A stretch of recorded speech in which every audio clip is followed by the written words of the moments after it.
നമസ്കാരം സുഹൃത്തുക്കളെ, ഇന്ന് നമ്മൾ സംസാരിക്കാൻ പോകുന്നത് ഇന്ത്യൻ ആർമിയുടെ പുതിയ റോബോട്ട് ഡോഗ്സിനെ കുറിച്ചാണ്. ശരിക്കും പറഞ്ഞാൽ ഇവയെ മ്യൂൾ എന്നാണ് വിളിക്കുന്നത്. മൾട്ടി യൂട്ടിലിറ്റി ലെഗ്ഡ് എക്വിപ്മെന്റ് എന്നതിന്റെ ചുരുക്കം. സദേൺ കമാൻഡിൽ നടന്ന പരേഡിൽ ആർമി ഈയിടെ ഇവയെ പ്രദർശിപ്പിച്ചു. എന്താണ് ഈ റോബോട്ട് നായ്ക്കളുടെ പ്രത്യേകത എന്ന് നോക്കാം. ഒന്നാമതായി ഇവയ്ക്ക് എന്തൊക്കെ ചെയ്യാൻ കഴിയുമെന്ന് നോക്കാം.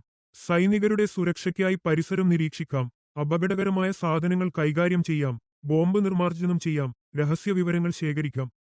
ഇങ്ങനെ കുറെ കാര്യങ്ങൾ.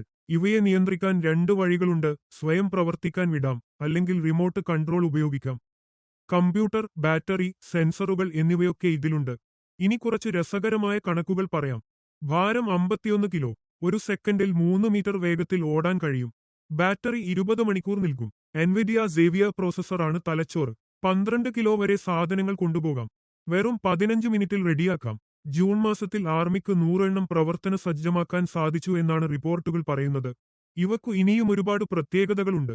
എന്ത് തരം പ്രദേശത്തും നടക്കാം. പടികൾ കയറാനും ഇറങ്ങാനും കഴിയും. കുത്തനെയുള്ള മലകളിൽ പോകാം. കല്ലും മണ്ണും നിറഞ്ഞ സ്ഥലത്തും നടക്കാം. -40°C മുതൽ 55°C വരെ താപനിലയിൽ പ്രവർത്തിക്കും.